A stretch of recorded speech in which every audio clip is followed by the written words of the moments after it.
Huko Mombasa, kadri muda wa zoezi la siku 30 la uandikishaji endelevu wa wapiga kura unavyokaribia kutamatika, juhudi za kuhamasisha wananchi zimeongezeka katika eneo bunge la Nyali, kaunti ya Mombasa.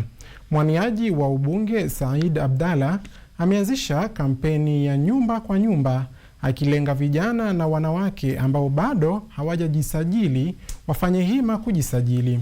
Lengo ni kuongeza idadi ya wapiga kura kabla ya uchaguzi mkuu wa mwaka 2027.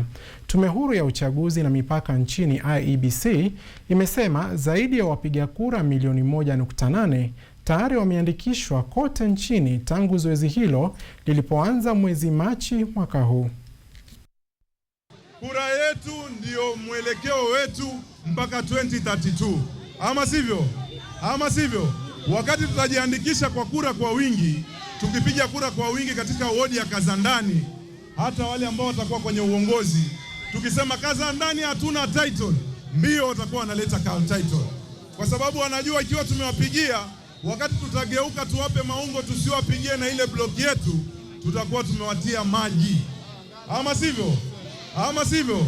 Kwa hiyo mimi nataka kuwaambia tuandikishe kura kwa wingi, tuhamasishe vijana waandikishe kura, wazee waandikishe kura, wadada waandikishe kura, ama sivyo?